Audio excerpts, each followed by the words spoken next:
এবার মানুষ পশুর থেকে নিচে তার কটা কারণ দেখেন, মিলিয়ে নেন, 4টা কারণ। কটা কারণ জোরে বলেন?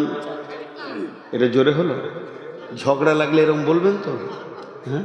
তখন আর চুপ করানো যাবে না, বসেন বসেন বসেন বলা যাবে না। তার কয়টা কারণ? নাম্বার 1, ইসাব্বিহু লিল্লাহি মা ফিস সামাওয়াতি ওয়া মা ফিল আরদিল মালিকিল কুদ্দুসিল আজিজিল হাকীম। আসমানে এবং জমিনে তথা মধ্যখানে যত জীব আর জড় রয়েছে সকলে এক আল্লাহকে ডাকি। সকলে কাকে ডাকি? শুধু আল্লাহ বলবেন না, এক আল্লাহ। সকলে কাকে ডাকি? এক আল্লাহকে ডাকে। কিন্তু বন্ধুরে, গাছের পূজা, মূর্তি পূজা, পাথরে পূজা, দেবদেবীর পূজা, মাজার পূজা, দরগা পূজা, পীর পূজা একমাত্র মানুষ করে।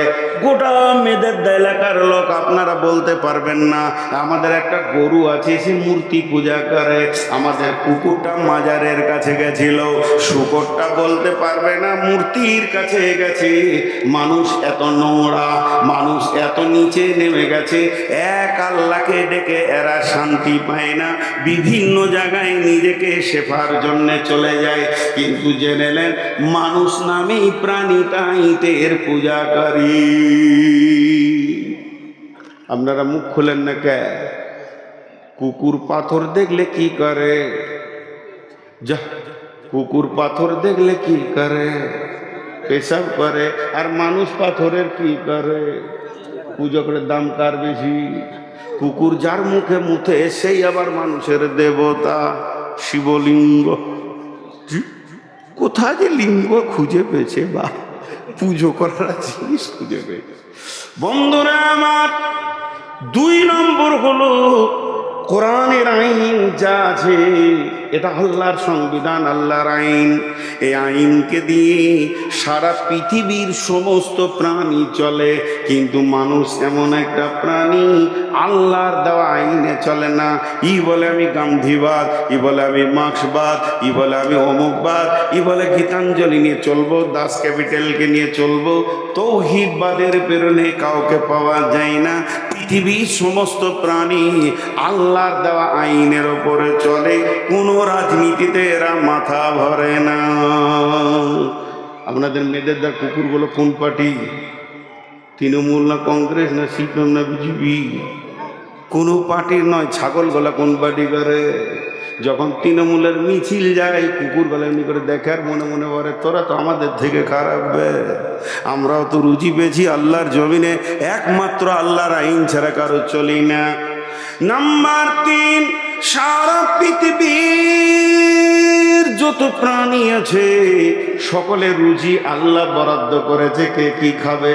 সব আপনার ব্যাংকে বলেছে পোকা মাকড় ধরে খা, আবার সাপকে বলেছে তুই ব্যাং খা, ময়ূরকে বলেছে তুই সাপ খা, হরিণকে বলেছে তুই ঘাস খাবি, আবার বাঘকে বলেছে তুই হরিণ খাবি।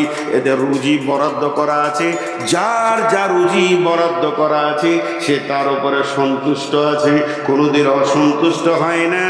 যদি একটা কুত্তাকে খুঁটিতে বেঁধে দেন আর ওকে যদি হাড় আর মাংস দেন তো খেয়ে নেবে, একটা খাসিকে খুঁটিতে বেঁধে দেন, ওকে পাতা দেন আর ঘাস দেন, খেয়ে নেবে। যদি খাবারটা চেঞ্জ করে দেন, কুত্তাকে যদি পাতা আর ঘাস দেন খাবে না, যেহেতু ওর রব কোনোদিন ওকে খেতে বলেনি। আর একে যদি হাড্ডি আর মাংস দেন, খাসিকে তো খাবে না, তার কারণ আল্লাহ দেওয়ার রুজির ওপরে তারা সন্তুষ্ট আছে। হতভাগা মানুষ কত নিচে নেমেছে, এদেরকে হারাম খেতে মানা করেছে, এরাই আবার সকালে উঠে 2 বোতল মদ মেরে দেয়। শুয়োর কোনোদিন মদ খায়, কুকুরে জর্দা খায়, ইঁদুরে বিড়ি খায়, হাজি কোনোদিন খৈনি খেতে বাঁদরকে দেখেছেন? সব মানুষে খায়। তাহলে কে বেশি দামি? কে বেশি দামি? বাঁদর সারা জীবন পাতা চুষে চুষে খেলে কিন্তু খৈনি খায় না। গুটকা খেতে দেখেছেন কোনোদিন? ছুঁচাকে যে 2টা গুটকা খায়। বর্তমান ছেলেদের গুটকাতে গাল নষ্ট হয়ে গেল। জি, এখন একটা মাঝে কথা বলে দিচ্ছি, এই ছেঁড়া প্যান্ট পরে যে ছেলেগুলো ঘুরছে না, সুবহানাল্লাহ, ওর জিন্দেগি ছেঁড়া। আর ওইগুলোকে মেয়েরা চয়েস করে বিয়ে করে নিচ্ছে, 3 মাস পর আদালতে কেস চলছে। এখন 100টা বিয়ের মধ্যে 98টা কেসে ভুগছে, আর চলছে না। বন্ধু আমার শেষ। তো ভাবতে হবে, 3টে জিনিস বলা হলো।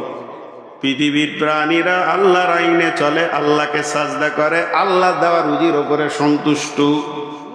নাম্বার 4, ধ্যান দিয়ে শোনেন, মন দিয়ে শোনেন, খুব মনোযোগ দেন। একটা ডোজ আমি হোমিওপ্যাথিক দিয়েছি, না জানি আগামী বছর বাঁচবো না মরবো। এটাই আপনারা গ্রহণ করে নিলে আমি নূর মোহাম্মদ আশা করি আল্লাহর উপরে ভরসা করে যে প্রত্যেকের জন্য হেদায়েতের দ্বার খুলে যাবে ইনশাআল্লাহ। পৃথিবীর বুকে যত প্রাণী আছে সবাই তার মাবুদের দরজা চিনে। আপনার গরু দুটো মাঠে ছিল, খালি ঠোঁটাটা তুলে দেন, হাঁটতে হাঁটতে এসে মালিকের দরজায় ঢুকবে। আপনার একটা কুকুর আছে, কুকুরটা পেছনে পেছনে বেলডাঙ্গা চলে গেছে, আপনি বুঝতে পারেননি। আপনি বাসে চেপে শিলিগুড়ি চলে গেলেন, 5-6 কিলোমিটার হেঁটে সে এসে নিজের মালিকের ঘরে উঠবে। আপনার একটা বিড়াল আছে, বিড়ালটা ইঁদুর ধরার জন্য নদীর ধারে ঘুরছিল, সন্ধ্যা হলে মালিকের বাড়ি ভোরবেলাতে পৌঁছে যাবে। হাঁস মুরগিও মালিকের দরজা চিনে। এমনকি যারা শূকরের চাষ করে, এমন নোংরা প্রাণী পায়খানা আর খিঁচ ছাড়া থাকে না, সেই প্রাণীগুলো সন্ধ্যা হলে মালিকের দরজায় চলে আসবে। আপনার খাসিটা চায়ের দোকানের কাছে দাঁড়িয়েছিল, সন্ধ্যা হলে মালিকের দরজায় চলে আসবে। এক কথায় শুনেলেন, সারা পৃথিবীর সমস্ত প্রাণী তার মালিকের দরজা চিনে। হতভাগা মানুষ, তোদের মানুষের মতো জীবন দিলাম আর মানুষের মতো ব্রেন বুদ্ধি দিলাম, তুই একবার ভেবে দেখ, তোর কুত্তাটা তোর বাড়ির দরজা চিনে, কিন্তু তুই যার গোলাম, তোর মালিকের দরজা মসজিদ চুরি চিনলি না। শুয়োর কুকুরও পর্যন্ত মালিকের দরজা খুঁজে বের করে লাই। আর তোকে এত বুদ্ধি দিলাম, আজান হচ্ছে তখনই বিড়িটা ধরিয়ে মসজিদের সামনে দিয়ে টানতে টানতে বেরিয়ে গেলি। রবের মনটা কেমন হয় বলেন? আসতে ভাই আমার, লাখে লাখে ঝাঁকে ঝাঁকে খাটে হাজারো হাজার, শেষকালে গুনে দেখি 3 কুড়ি 4। এত হই করিও না, গুনে দেখবো যে কটা টাকা মাত্র। এত টাকা গুনতে যদি হই হয়, ওকে যদি ব্যাংক ম্যানেজার করা হয় তো মনে হবে মারামারি চলছে। জি, তো না, আদায় যদি করি 5 মিনিটে ছেড়ে দিয়ে চলে যাবে। আমার আদায় বিষয় নেই, পরিষ্কার কথা। বিষয়কে কেটে কিছু করব না, তাতে আমাকে কেউ নেক আর না নেক।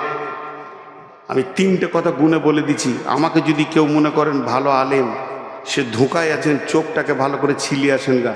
আমার মতো জাহেল এই পশ্চিমবঙ্গে কেউ নাই। আমার একটা লাইন কোরআন শরীফ ব্যাকরণ দিয়ে তর্জমা করার ক্ষমতা নাই। ক্লিয়ার কথা বলছি, আমি ফতোয়া দিন আলাই ফতোয়া দিতে পারি না। 1 নম্বর হলো। 2 নম্বরে হলো, আমার 2খানা ডিগ্রি আছে, এটা পশ্চিমবঙ্গে আর কেউ পেয়েছি কিনা জানি না। সেটা হচ্ছে আপামার জনসাধারণ আমাকে ভালোবাসে, এটা প্রতিদিন আমি পাই। আর আপনাদের মতো আল্লাহওয়ালাদের দোয়া আছে আমার, প্রতিদিন পাই। আর 3 নম্বর হলো, আমি আলেমদের জুতো বহনকারী, এটা আমার বড় ডিগ্রি। ভালো আলেম পেলে তার জুতো দুটো মাথায় করে নিয়ে ঘুরে আমি আনন্দিত হই যে আজকে একটা আলেমের জুতো আমার মাথায় উঠেছে। এই 3খানা ডিগ্রি নিয়ে পশ্চিমবঙ্গ, আসাম, মেঘালয়, ত্রিপুরা ঘুরছি, সেই সাথে বাংলাদেশের 64 জেলা আমাকে চেনে। সর্বোপরি শেষ কথা বলতে গিয়ে চলে আসছে মুখে, বাংলাদেশের প্রশাসন মন্ত্রী থেকে নিয়ে সকলে চেনে। যেদিন আমি ঢুকি, অল বাংলাদেশ প্রচার হয়ে যায় যে নূর মোহাম্মদ ঢুকেছে। আল্লাহ ইজ্জতটা দিয়েছে, শুধু একটাই কারণ, বিষয়বস্তু ছেড়ে আমি 1 টাকা কালেকশন নিব না। তাতে আপনি যাই মনে করেন, অনেক দিয়েছে গাঁয়ের লোক। এবার গাঁয়ের লোক কিছু লেখ মাদ্রাসা থেকে, এ মাদ্রাসা এই বায়ানটা দিচ্ছে গাঁয়ের লোককে, ওদেরকে কিছু নিতে দেন। একটা জালসায় গেলাম, নাম করব না, দিনাজপুরে।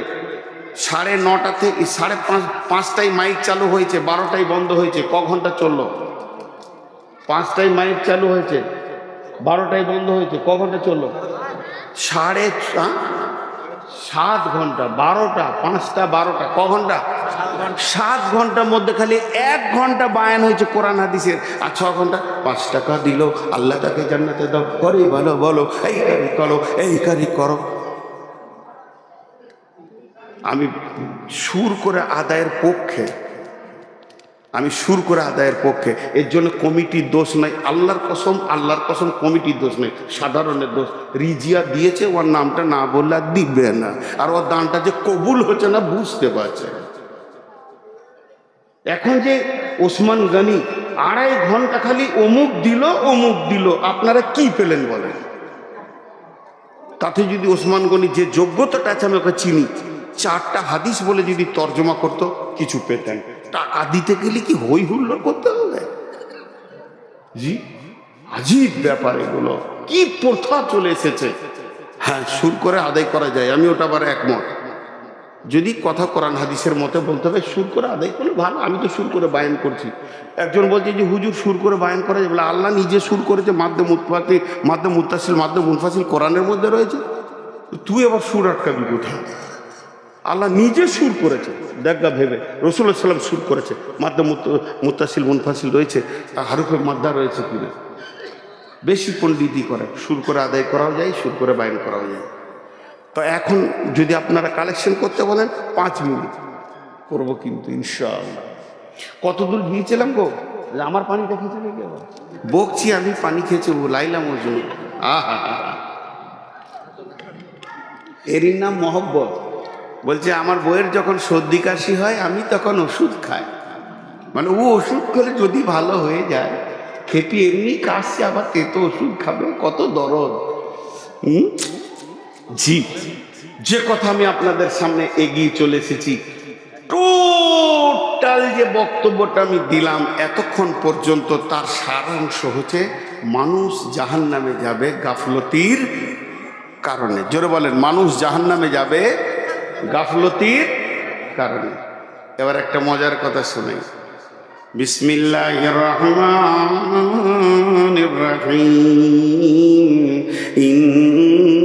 ইন্নাল্লাহা গফুরুর রহিম। বন্ধুরা আমার, একজন মুতারজিম, বিখ্যাত মুফাসসির তাফসীর করে বলছেন, সারা পৃথিবীর যত মানুষ এসেছিলেন আর যারা রয়েছে, এরপরে যারা আসবে, কিয়ামতের মাঠে যতজন জান্নাতে যাবে তাদের কথা বাদ দেন, কিন্তু যারা জাহান্নামে যাবে এরা গুনাহ করেছে, এর জন্য জাহান্নাম যাবে না। গুনাহ করার কারণে মানুষ জাহান্নাম যদি যায়, তাহলে আল্লাহ কি করছেন? গুনাহ করার ডিউটি কার? মানুষের ভিতরে যে গুনাহ করার মতো পার্টস আছে, এটা কে দিয়েছেন? না আল্লাহ দিয়েছেন। তাহলে আমি পাপ করব, এটা তো আমার ডিউটি। আর মাফ করার ডিউটিটা কার?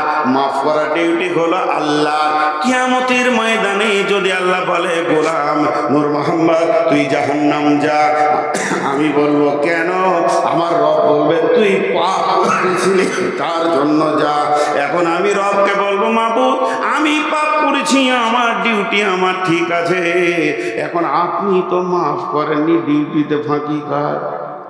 লে ভেজা, ডিউটিতে ফাঁকি কার? শুনে আপনাদেরকে উল্টা মনে হবে, এ তো দারুণ কথা বলছে। মাফ তো করার ডিউটি হলো আল্লাহ, তাহলে আল্লাহ মাফ করেনি, তাহলে ডিউটিতে ফাঁকি পাওয়া গেছে আল্লাহকে। নাউজুবিল্লাহ সুম্মা নাউজুবিল্লাহ। অতএব আমার রব কাউকে বলবে না যে গুনহার কারণে তুমি জাহান্নাম যেছো।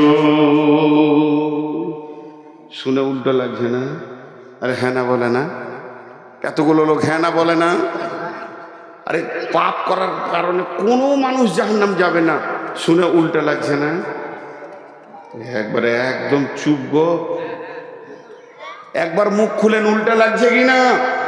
নারে তাকবীর! বাস এইটাই খালি জানে। আর যদি বিরেলি হয়, আহা, নবী না হয়ে দুনিয়ার, না হয়ে ফেরেশতা খোদার হয়েছে উম্মাত তোমার, তার তরে শুকর হাজার বার ইয়া নবী সালাম আলাইকা ইয়া রাসূল, সালাম আলাইকা ইয়া হাবিব, সালাম আলাইকা সালাওয়াতু আলাইহি দুলাইকা। সব দাঁড়িয়ে যাবে শিয়ালের মতো আর কি। কি চলছে আর দেখবে না বিরেলিদেরকে, খালি একবার এরকম যদি করা হয় একটু হানা দেন। জলপাইগুড়িতে জালসা করতে গেছি, আর প্রথম বক্তাকে তুলেছে রাত 2:30টায়। তার আগে খালি গজল চলছে। জীবনে দুটি ইতিহাস আছে। আর বোকারো ডিস্ট্রিক্ট পুরুলিয়া পার করে জালসা করতে গিয়েছিলাম, প্রথম বক্তা তুলেছে রাত 3টেই, তারপরে দ্বিতীয় তৃতীয় বক্তা আছে। কি নসিব খারাপ, আমাকে 3টে সময় দিয়েছে। অনেক দিন আগে, তখন ছেলে মানুষ ছিলাম, 40-এর নিচে বয়স ছিল। তো দেখছি সব এরকম করে হাই তুলছে, মানে আর ওকে ভালো লাগছে না রাত যাবে। মানুষের তো একটা দেহ আছে রে ভাই। তা আমি তখন উল্টা দিকে হাঁটতে লাগলাম, পেছন দিকে। বায়ান শুরু করে দিলাম, নামাজ পড়তে হবে না, রোজা রাখতে হবে না, নামাজ পড়ে কোনো লাভ নেই, নামাজ না পড়লেও জান্নাত আছে, রোজা রাখতে হবে না। কে বলেছে রোজা এত জরুরি আছে? কোনো দরকার নেই, হজ করার দরকার নেই, টাকা খরচা হবে, আর ওমর কালেমা পড়ার দরকার নেই। মেয়েরা বেপর্দা থাকবে, ছেলেরা লুচ্চামো করবে আর বেহিয়াইমো করবে, ঘুরে বেড়াবে, সুদ খাও, বাটপাড়ি করো, চুরি করো, ডাকাতি করো, বেঈমানি করো, কোনো চিন্তা নাই। আর কোনো আমল করার দরকার নাই। শুধু আল্লাহর যদি একটা হুকুম কেউ মেনে নেয় তো জান্নাতে চলে যাবে। এক মুরব্বী ছিল আমার কাছে একবারে, তো পান খেতে খেতে হাঁ করে তাকিয়ে আছে। কি বায়ান হচ্ছে রে বল। আর লোকের তো ঘুম ভেঙে গেছে যে আজ পর্যন্ত কোনো মৌলবী কথা বললে না যে নামাজ পড়ার দরকার নেই। এই তো ক্লিয়ার সব সাফ করে দিছে আর কি। খালি আল্লাহর একটা হুকুম মানলেই জান্নাত চলে যাবে। তখন এই মুরব্বী থাকতে না পেরে বলছি, ঠিকই নাকি বাপ? হ্যাঁ গো চাচা, ঠিকই বলছি। কোথা আছে বাপ? ও ভাবছে বুখারি টোকারি হলেছে সহি জয়ী বলবো, তার মানে কোরআনে আছে গো। ইন্নালিল্লাহ, কি কথা বলছে গো? কোরআনে এরকম আছে না? কোথা আছে গো? সূরা রহমানে গো। লে ভেজাল, আল্লাহর একটা হুকুম মেনে জান্নাত সূরা রহমানে আছে, আর বাকি কিছুই মানব না। কোথায় আছি? বিসমিল্লাহির রহমানির রহিম। আল্লাহ বলছেন, ইয়া মাশারাল জিন্নি ওয়াল ইনসি ইন ইসতাতাতুম আন তানফুযু মিন আকতারিস সামাওয়াতি ওয়াল আরদি ফানফুযু লা তানফুযুনা ইল্লা বিসুলতান ফাবিআইয়ি আলাই, জোরে বলেন, রব্বিকুমা তুকাযযিবান। আল্লাহ কি বলতে চাইছেন? হে জিন ইনসানের দল, ও পৃথিবীর মানব কুল, জিন কুল, আমার সংবিধান, আমার আইন যদি তোমাদেরকে ভারী লাগে, এটা যদি বহন করতে বিরক্ত লাগে, তবে এক কাজ করো, এটাকে তোমরা ইগনোর করে দাও, এটাকে তোমাদেরকে মানতে হবে না। তোমরা একটা কাজ করো, আমার রাজ্য ছেড়ে অন্য আল্লাহর রাজ্যে চলে যাও, যেখানেই যাবে ওটাই আমার রাজ্য, ইল্লা বিসুলতান। আমি বললাম, চাচা, আপনাকে একটা আমল করতে হবে, সেটা আল্লাহর জমিনের বাইরে চলে যেতে হবে। কোথায় যাও বাবা? মানতে হবে সোজা রাস্তা। আল্লাহ বলছে, আমার আইন মানবি না, আমার রাজ্যের বাইরে চলে যা, তোর সাথে আমার কোনো ভেজাল নাই। কোথাও যেতে পারবেও?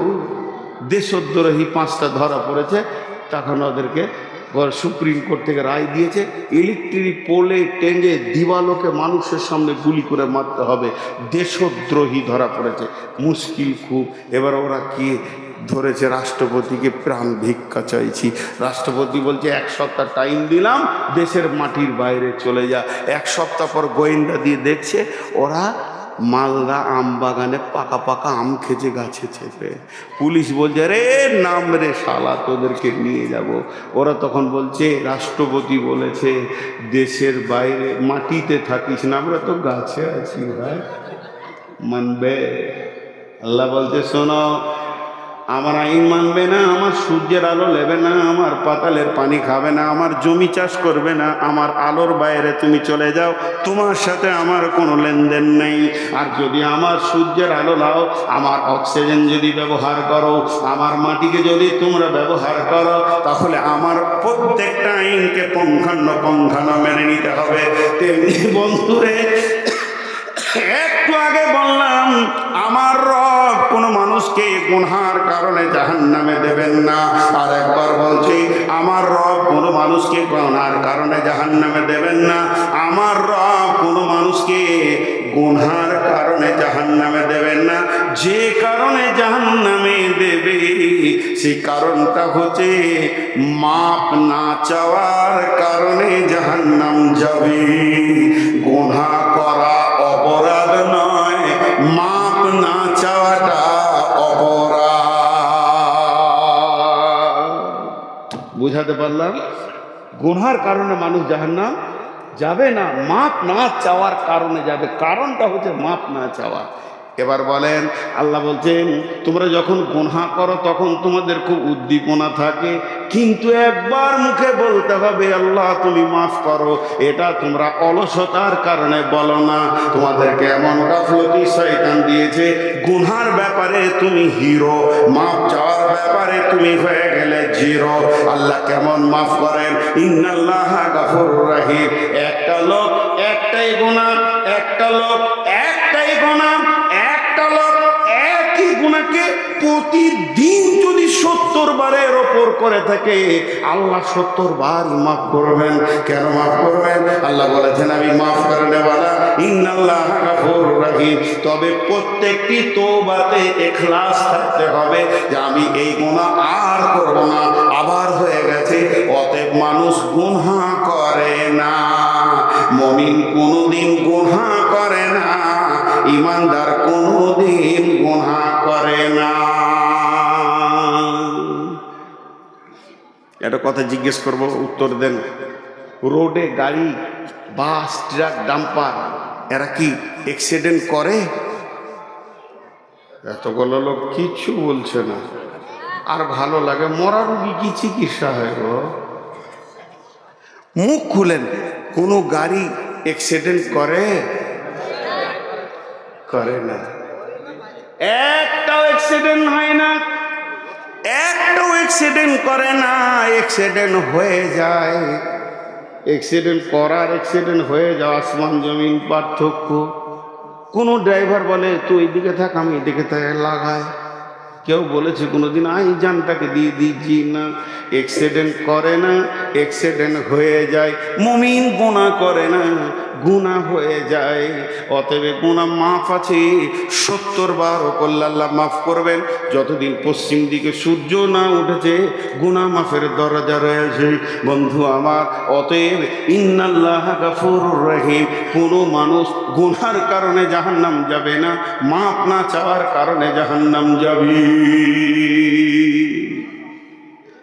আপনাদের গ্রামের নাম মেদেরদা, সেই জেনটা কই খেপা জেনটা? আপনাদের গায়ে একটা জেন আছে সাব্বির নাম, দেখেছেন? আল্লাহু আকবার। আমার 2খানা জেনের সঙ্গে পরিচয় আছে। একটা জেনের নাম হলো জাসি, ওর বাড়ি বর্ধমান। আগে ডাকলেই চলে আসতো, যেখানে বাংলাদেশে দেখেছি তাও গেছে। সত্যি জিন আর কি। ওর বয়স আবার 3600 বছর।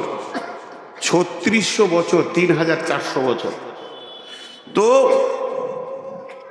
যে কথাটা আপনাদেরকে আমি বলছি, ধরেন একদম বর্ষা, চারিদিকে পানি, থই থই, ঝড় বৃষ্টি চলছে।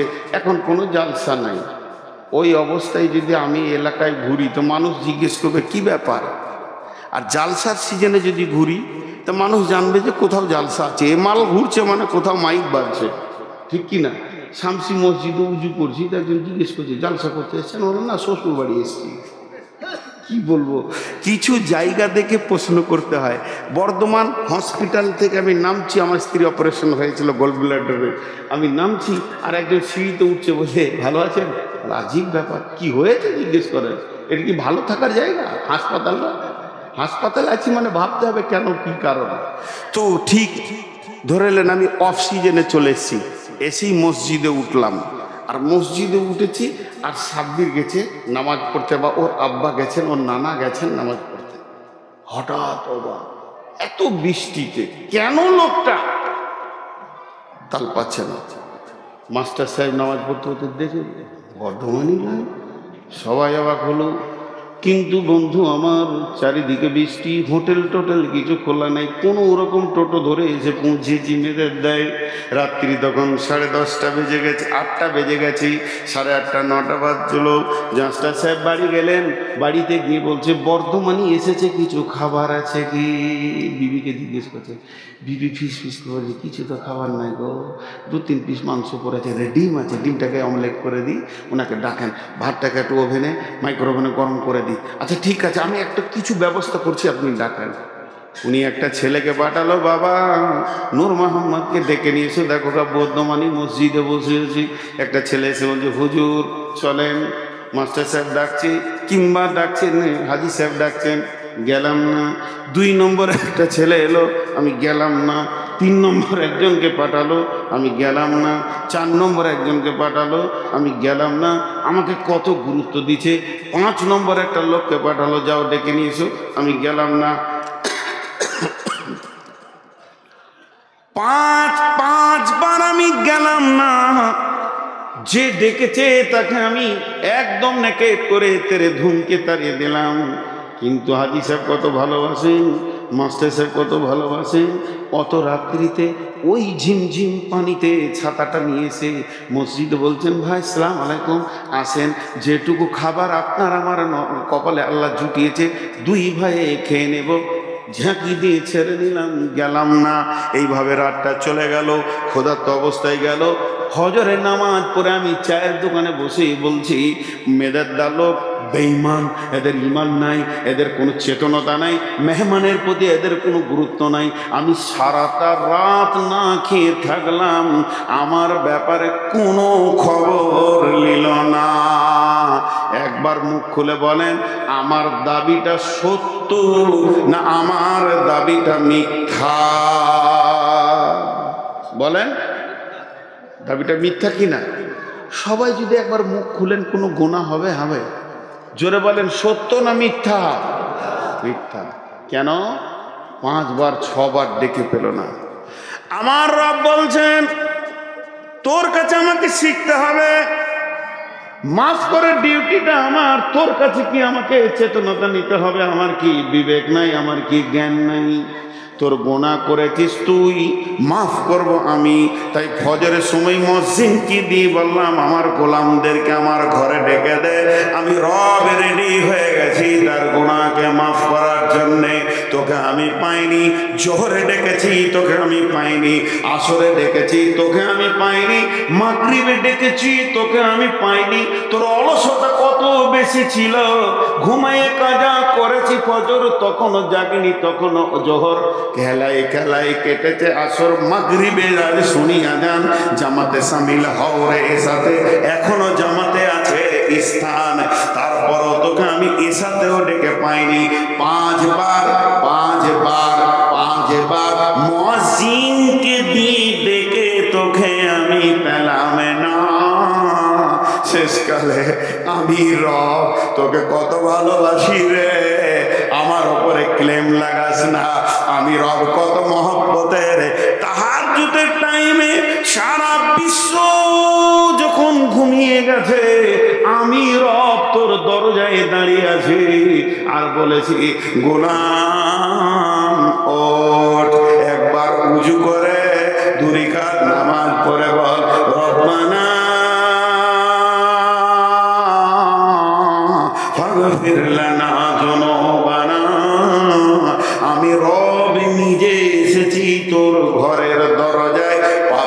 করেছিস তুই, আগুন জ্বালিয়েছিস তুই, পাপের আসামি তুই, আমি হলাম রব, আমি তোকে কত ভালোবাসি রে, তোর পাপে আগুন জ্বলছে কিন্তু আমি রবের শান্তি হচ্ছে না, আমি তোর দরজায় ডাক দিয়েছি, তখন তুই গরুর মতো নাক ডেকে ঘুমিয়েছিলি। অতএব কোন মানুষ জাহান্নাম গুনার কারণে যাবে না, যাবে অলসতা করে, রবের কাছে সে ক্ষমা চাইনি। আমাদের রব 70 বছরের কঠোর মুশরিককেও মাফ করতে পারেন, তার প্রেমে যদি কেউ জড়িয়ে যেতে পারে, এর থেকে প্রেমিক রব আর কেউ নাই। গোলাম, তখন তুমি অলসতার ঘুম দিয়েছ, তোমাকে আমি পাইনি যে একবার তুমি চোখের পানিতে আমার কাছে কাঁদবি।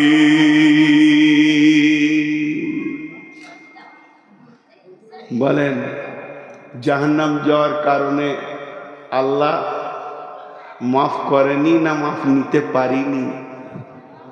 জি ভাই, মাফ নিতে পারিনি। সব সময় অলসতা আমাদেরকে জাহান্নামে নিয়ে যাচ্ছে। এই জন্য প্রথমে বলেছি, বডিতে ক্যান্সার হলে একটাই রাস্তা মৌত, একটা ঠিকানা কবর। আর যদি ইমানে অলসতা ঢুকে যায়, ও জাহান্নাম যাবে, এই কথাটা বলা ভুল হবে। বরং কোরআন যেটা বলছে ওইটা বলতে হবে, জাহান্নাম যাবে নিশ্চিত। অনিশ্চয়তার কোনো কথা নাই, এখন নিশ্চিত কথা যে ও জাহান্নাম যাবে। ভাইরা আমার, অনেক কথা আপনাদের সামনে রাখলাম, টোটালটা একবার সারাংশ টানছি। জি, টোটালটা একবার সারাংশ টানছি। একটা তার আগে হাদিস বলি। জি মাস্টার সাহেব, আমি 50% বয়ান করবো, যে 10 মিনিট কালেকশন করবো, 12টায় শেষ করে ওনাকে নিয়ে আসবে। তার আগে আমি কালেকশন শুরু করলে ভুল আছে। একটা হাদিস শুনে আপনাদেরকে, উঠছেন কেন? সবাই দেখেন, 5টা চালাক উঠেছে, যে চালাকের গল্প শোনাবো। আহা, মাঝে একটা ফতোয়া দিই আপনাদেরকে। জীবনে ফতোয়া দিই না গো, যদি ভুল হয় তা সব বলে দিও, যারা আলেম আছে ভুলটা বলে দেবেন। তবে আপনাদেরকে একটা হাদিস শোনাই, তারপরে বলছি। সানাম, লাত, মানাত, উজ্জা, হবল, এগুলো মূর্তির নাম ছিল আগেকার জামানায়। সানাম বলে একটা দেবতা ছিল, সানাম। তো ওই একটা মুরব্বী ওর পুজো করতো, সানামের পুজো করতে করতে করতে করতে ওর 70 বছর ক্রস হয়ে গেছে। তাহলে কতদিন পুজো করছে? তা ওর জিকির ছিল, যেমন আমরা বলি সুবহানাল্লাহ সুবহানাল্লাহ সুবহানাল্লাহ সুবহানাল্লাহ সুবহানাল্লাহ সুবহানাল্লাহ সুবহানাল্লাহ সুবহানাল্লাহ, আলহামদুলিল্লাহ আলহামদুলিল্লাহ আলহামদুলিল্লাহ আলহামদুলিল্লাহ, আল্লাহু আকবার আল্লাহু আকবার আল্লাহু আকবার আল্লাহু আকবার। ও কি জিকির করতো? সনম সনম সনম সনম সনম সনম সনম সনম সনম সনম সনম সনম সনম সনম সনম সনম, এই জিকির করতো। ওই বুড়া 70 বছর ক্রস করে দিয়ে, এর প্লাস 70 প্লাস বয়স চলছে, সে একটা ঘটিতে পানি নিয়েছে, ফুল নিয়েছে, আর ওই সানাম দেবতার কাছে গিয়েছে, তার পায়ে ফুল দিয়েছে, তাকে পানি দিয়েছে, এবার পূজা শুরু করেছে। সানাম মেরি জান তুই হি মেরি আকিদা, সানামকে ডাকতে রয়েছে। এই অবস্থায় তার মুখ থেকে বের হয়ে গেছে সানাম সানাম সানাম সানাম সামাদ সামাদ সামাদ সামাদ সামাদ সামাদ সামাদ, তার নাম, আল্লাহর নাম, কুল হু আল্লাহু আহাদ আল্লাহুস সামাদ। রব্বুল আলামিন বলছেন, গোলাম আমি তোকে মাফ করার জন্য রেডি হয়ে গেছি, তুই আমার পবিত্র নাম ধরে ডেকেছিস। ফেরেশতারা বলছে, মাবুদ ও ভুল করে বলে ফেলেছে, তাও কি মাফ করবেন? আমার রব বলেন, এবার ফেরেশতারা বলে 70 বছরে সানামের পূজা করে, তাকে কি মাফ করবেন? আমার রব বলছে, গোলাম রে, হে আমার ফেরেশতা কুল, ও 70 বছর সানামের ডেকেছে, আর আমি রব 70 বছর ওর মুখের দিকে তাকিয়ে আছি, কখন আমাকে সামাদ বলে ডাকবি? বন্ধুরা আমার, এর নাম আল্লাহ। আল্লাহকে দিল দিয়ে, হৃদয় দিয়ে যদি ডাকা যায়, আল্লাহ বলছেন লা তাখুযুহু সিনাতুন ওয়া মা লা নাওম। আমাকে তন্দ্রা করে কথা, আমাকে আমাকে ঘুম পর্যন্ত স্পর্শ করে না। তুই সকালে ডাক, বিকালে ডাক, সন্ধ্যায় ডাক, দুপুরে ডাক, রাত্রিতে ডাক, রাত্রি 12টায় ডাক। রাত যত বেশি হবে আমার অফিস তত চলবে। আমি সারাদিন ফেরেশতার মাধ্যম দিয়ে অফিস চালাই, আর যখন গভীর রাত হয়ে যায় তাহাজ্জুদের টাইমে আমি রব একাই ট্যাকেল করি। তার কারণ হচ্ছে গভীর রাত্রে আমার গোলাম আমার কাছে তওবা করে কাঁদবে, গাফলতির ময়দান থেকে উঠে বিছানা ছেড়ে কাঁদবে, আর আমি রব মাফ করব। এর জন্য আমি রাতকে বেছে নিয়েছি। আল্লাহ তাবারাক ওয়া তাআলা তার মেহবুব এবং হাবিব নবীর জন্য রাতকে বেছে নিয়েছিলেন। সুবহানাল্লাযী আশরা বিআবদিহি লাইলাম মিনাল মাসজিদিল হারামি ইলাল মাসজিদি আকসাল্লাযী বারাকনা হাওলাহু লিনুরিয়াহু মিন আয়াতিনা ইন্নাহু হুয়াস সামিউল বাসীর। রাত্রিটাকে বেছে নিয়েছিলেন। গভীর রাত্রিতে রাসূলের মিরাজ হয়েছিল।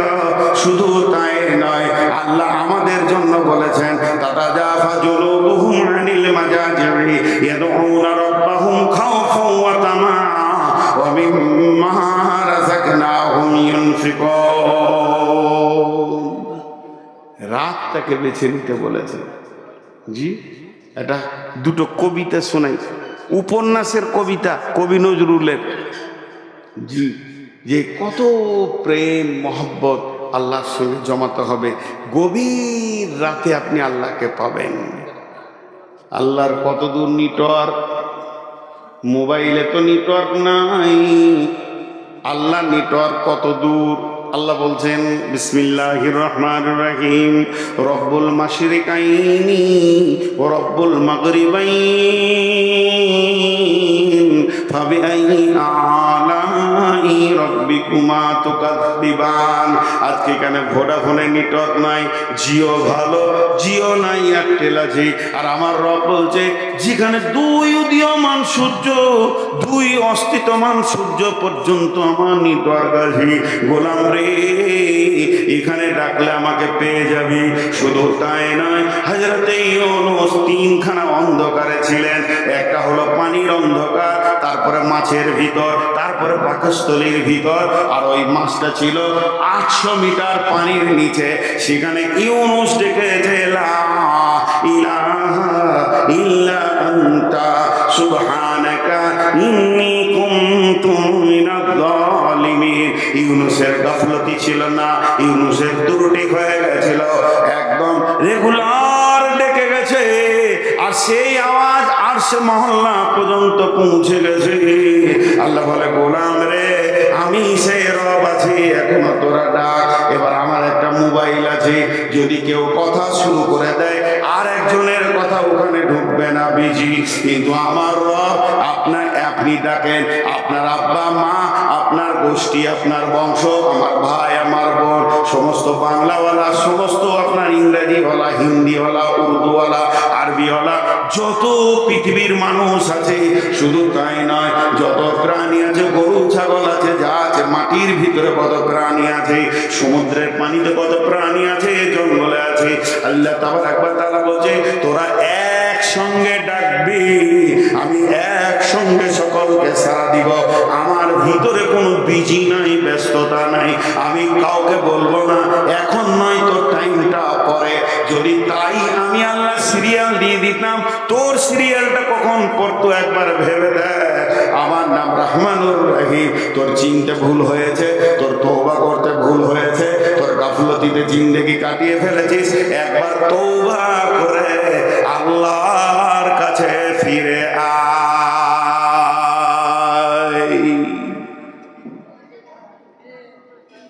আমরা চিনতে ভুল করে দিয়েছি। জাহান্নাম মানুষ এমনি যাবে না। জি, আল্লাহ কত মেহেরবান।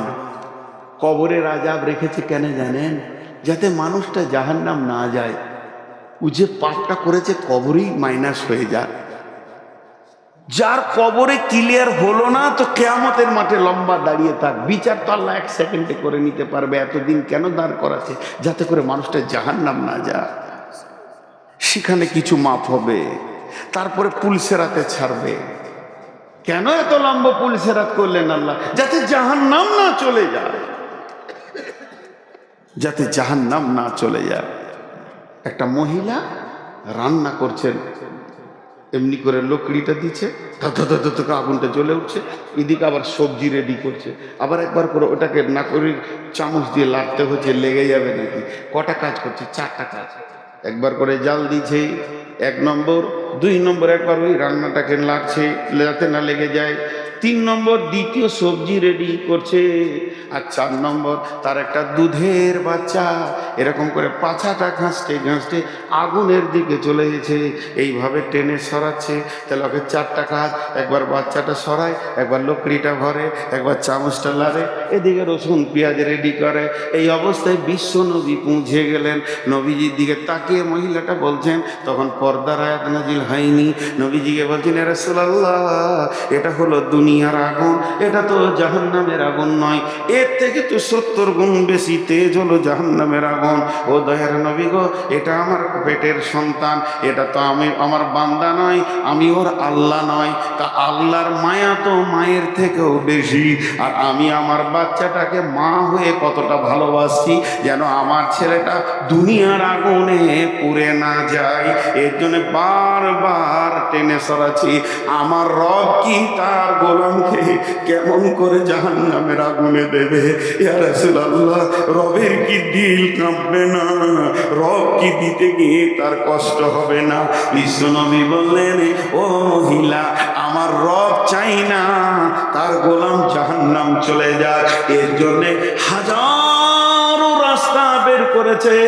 গভীর রাত্রিতে খালি একবার বল, রব্বানা ফাগফির লিনা, মা তো মাফ করতেই পারবে না। আমার মা বলেছে, বেটা নূর মোহাম্মদ, বলে কি? বলে বেলডাঙ্গা চললি? বলে হ্যাঁ।